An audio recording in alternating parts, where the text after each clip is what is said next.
ശബരിമല ഒരു മഹാസംഗമം, അയ്യപ്പ സംഗമം അല്ലേ,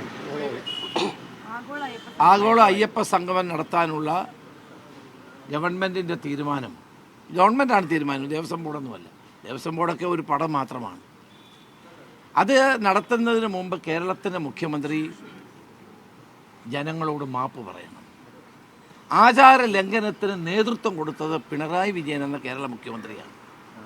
സ്ത്രീകളെ ശബരിമലയിൽ കയറ്റണമെന്ന് നിർബന്ധമുണ്ടായിരുന്നത് കേരളത്തിൻ്റെ മുഖ്യമന്ത്രിക്കാണ്. അതിന് സർവ്വ പോലീസിനെ ഉപയോഗിച്ചുകൊണ്ട് അയ്യപ്പ ഭക്തന്മാരുടെ മനസ്സിനെ മുറിവേൽപ്പിച്ച സംഭവത്തിന് നേതൃത്വം കൊടുത്ത കേരളത്തിൻ്റെ മുഖ്യമന്ത്രി ഇന്ന് വരെ ആ സംഭവത്തിൽ ഖേദം പ്രകടിപ്പിക്കുകയോ വിശ്വാസികളുടെ മുറിവുണക്കാനുള്ള ഒരു പ്രസ്താവന പോലും അദ്ദേഹം നടത്തിയിട്ടില്ല. ഉമ്മൻചാണ്ടി ഗവൺമെൻറ് കാലത്താണ് ഈ ആചാരങ്ങൾ ലംഘിക്കാതിരിക്കാൻ വേണ്ടിയിട്ടുള്ള അഫിഡവിറ്റ് സുപ്രീം കോടതി നൽകിയത്. ആ അഫിഡവിറ്റ് തിരുത്തി കൊടുത്തത് ഈ ഗവൺമെൻറ്റാണ്, LDF ഗവൺമെൻറ്റാണ്. അവർ തിരുത്തി കൊടുത്ത അഫിഡവിറ്റിൻ്റെ ഫലമായിട്ടാണ് സുപ്രീം കോടതി വിധി ഉണ്ടായത്. അതുമായി ബന്ധപ്പെട്ട വിധി ഉണ്ടായപ്പോൾ തന്നെ ഞങ്ങൾ പറഞ്ഞിരുന്നു, നീതി ഇവിടെ ഉണ്ടാകണം, അയ്യപ്പ ഭക്തന്മാർക്ക് നീതി നൽകണം, അയ്യപ്പ വിശ്വാസികളായ ആളുകൾക്ക് അവരുടെ വിശ്വാസ പ്രമാണങ്ങളെ ഹനിക്കുന്ന നടപടി ഉണ്ടാകാൻ പാടില്ല. ഗവൺമെൻറ് എന്താ ചെയ്തേ? ആരാണ് ശബരിമലയിലെ ഭക്തന്മാരുടെ വികാരത്തെ വ്രണപ്പെടുത്തിയത്? ആരാണ് അവിടെ കലാപത്തിന് നേതൃത്വം കൊടുത്തത്? നിർബന്ധമായി സ്ത്രീകളെ അവിടെ കയറ്റണമെന്നുള്ള നിർബന്ധ ബുദ്ധി കേരളത്തിൻ്റെ മുഖ്യമന്ത്രിക്കല്ലേ ഉണ്ടായിരുന്നത്? ഇതെല്ലാം ചെയ്തിട്ടും ഗോവിന്ദ മാസ്റ്റർ പറയുന്നത് ഞങ്ങൾ ഭക്തജനങ്ങളുടെ കൂടെയാണ്. അതെനിക്ക് മനസ്സിലാവുന്നില്ല. നേരത്തെ അദ്ദേഹം പറഞ്ഞത് അടഞ്ഞ അധ്യായമാണ് സ്ത്രീ പ്രവേശം. ഇന്നലെ പറഞ്ഞു എന്താണ് കഴിഞ്ഞ അധ്യായമാണ്. അപ്പോൾ എല്ലാവർക്കും മനസ്സിലായല്ലോ, അടഞ്ഞില്ല എന്നാണ് അദ്ദേഹം പറഞ്ഞത്. ഗോവിന്ദ മാസ്റ്ററുടെ ഇന്നത്തെ പ്രസ്താവന കൂടെ ഒരു കാര്യം വ്യക്തമായിരിക്കുന്നു, ശബരിമലയിലെ യുവതി പ്രവേശം ഒരു കഴിഞ്ഞ അധ്യായമാണ്. ഇനി ഞങ്ങൾക്ക് അവസരമുണ്ടായാൽ ഞങ്ങൾ വീണ്ടും അത് പ്രവേശനം നടത്തുമെന്നാണ് അദ്ദേഹം പറയുന്നത്. ആ അഫിഡവിറ്റ് പിൻവലിക്കാൻ തയ്യാറുണ്ടോ ഗവൺമെൻറ്? ആ അഫിഡവിറ്റാണ് ഇവിടുത്തെ കാതലായ പ്രശ്നം. വിശ്വാസികളുടെ വികാരത്തെ വ്രണപ്പെടുത്തുന്ന സുപ്രീം കോടതിയുടെ ജഡ്ജ്മെൻ്റ് ഉണ്ടായത് ആ അഫിഡവിറ്റാണ്. ദേവസ്വം ബോർഡ് പ്രസിഡന്റ് പറഞ്ഞു. ആ ദേവസ്വം ബോർഡ് പ്രസിഡന്റ് അന്ന് ഞങ്ങളോടൊപ്പമായിരുന്നു. അദ്ദേഹം അതിനെതിരെ ഞങ്ങളോടൊപ്പം നിന്ന് സമരം ചെയ്ത ആളാണ്. ഇപ്പോൾ ദേവസ്വം ബോർഡ് പ്രസിഡന്റ് ആയെങ്കിലും അന്ന് ശബരിമലയിൽ സ്ത്രീ പ്രവേശനം നടത്തിയതിനെതിരെ നമ്മളോടൊപ്പം നിന്ന് സമരം ചെയ്ത ആളാണ്. അതുകൊണ്ട് ആ ദേവസ്വം ബോർഡ് പ്രസിഡന്റ് ആ സ്റ്റാൻഡ് എടുക്കാൻ പറ്റുള്ളൂ. നേരത്തെ ആ സ്റ്റാൻഡിലായിരുന്നല്ലോ അദ്ദേഹം ഉണ്ടായിരുന്നു. അപ്പം ഇവിടെ വളരെ വ്യക്തമാണ്, ഭക്തജനങ്ങളെ കബളിപ്പിക്കുക. അപ്പം തെരഞ്ഞെടുപ്പിന് വേണ്ടിയിട്ടുള്ള ഒരു സ്റ്റണ്ടാണിത്. തെരഞ്ഞെടുപ്പ് വരാൻ പോകുന്നു, പഞ്ചായത്ത് തെരഞ്ഞെടുപ്പ് വരാൻ പോകുന്നു, അത് കഴിഞ്ഞ് അസംബ്ലി തെരഞ്ഞെടുപ്പ് വരാൻ പോകുന്നു. അപ്പം തെരഞ്ഞെടുപ്പിനെ കണ്ടുകൊണ്ടുള്ള ഒരു സ്റ്റണ്ടാണ് ഇവിടെ നടത്താൻ ഉദ്ദേശിക്കുന്നത്. UDF ഗവൺമെൻറ് ഉണ്ടായിരുന്ന കാലത്താണ് ഏറ്റവും കൂടുതൽ ശബരിമലയിൽ വികസനം ഉണ്ടായത്.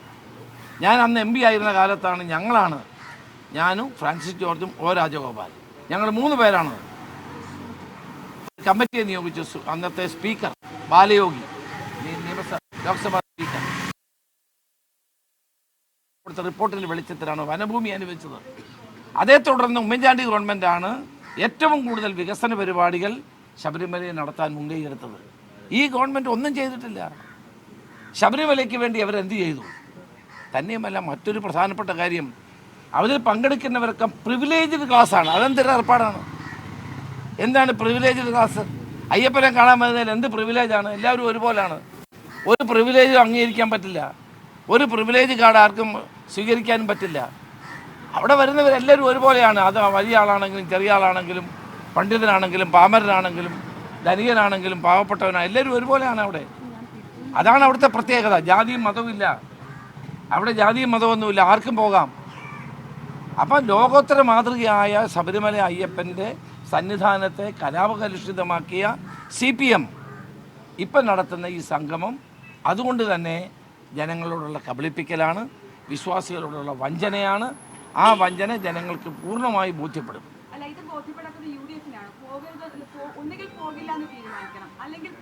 അതെ, പോകുമെന്ന് ആരാ പറഞ്ഞേ? ആരും പോകുമെന്ന് പറഞ്ഞിട്ടില്ല. ആരും പോകുമെന്ന് ഇന്നലെ UDF എടുത്ത ഞങ്ങളെല്ലാം കൂട്ടായി എടുത്ത തീരുമാനമാണ്. ഗവൺമെൻറ്റിനോട് ചില ചോദ്യങ്ങൾ ചോദിക്കുന്നു. നിങ്ങളുടെ ഈ നിലപാട് എന്താണ് ഈ പ്രിവിലേജ്ഡ് ക്ലാസ്? അതിനെന്താണ് ഇവിടെ അഫിഡവിറ്റ് തിരുത്തുമോ? നിങ്ങൾ ശബരിമലയ്ക്ക് വേണ്ടി ഇത്തരം കാര്യങ്ങൾ ഗവൺമെൻറ്റിനോട് ചോദിക്കുകയാണ്. ഗവൺമെൻറ് പറയട്ടെ, ഇന്നലെ പറഞ്ഞത് ഞങ്ങൾ ബഹിഷ്കരിക്കുമെന്ന് പറഞ്ഞിട്ടില്ല, സഹകരിക്കുന്ന ആരും ആലോചിക്കുക. അതിനർത്ഥം എന്താണ്? അതെ, ഇത് ബഹിഷ്കരിക്കുകയില്ല എന്നുള്ളതല്ല. ഇത് എന്താ പോലെ നമ്മുടെ ഒരു പാർട്ടി പരിപാടിയോ അല്ലെങ്കിൽ ഒന്നും അല്ലല്ലോ. ഞങ്ങൾ ആലോചിച്ചെടുത്ത തീരുമാനമാണ്. ശബരിമലയോട് അനാദരവ് കാട്ടിയ ഒരു ഗവൺമെൻറ്റാണ്, ഒരു മുഖ്യമന്ത്രിയാണ്. അവിടുത്തെ കാര്യങ്ങളിൽ ഭക്തജനങ്ങളുടെ വികാരത്തെ വ്രണപ്പെടുത്തിയ ഗവൺമെൻറ്റാണ്. ആ വ്രണപ്പെടുത്തിയ നടപടി പിൻവലി. ഇപ്പോൾ എൻ്റെയും ഉമ്മൻചാണ്ടിയുടെയും പേര് കേസുണ്ടായിരുന്നു. ഉമ്മൻചാണ്ടി മരിച്ച ശേഷം ഹൈക്കോടതി റാന്നി കോടതിയിലായിരുന്നു ഞങ്ങളുടെ കേസ്. എൻ്റെ പേര് ഞങ്ങൾ പമ്പ വരെ ചെന്നു എന്നുള്ളതാണ്. അവിടെ മാർഗതടസ്സം ഉണ്ടാക്കിയെന്നൊക്കെ പറഞ്ഞുള്ള കേസായിരുന്നു. ഞങ്ങളാരോടും പിൻവലിക്കാനൊന്നും ആവശ്യപ്പെട്ടില്ല.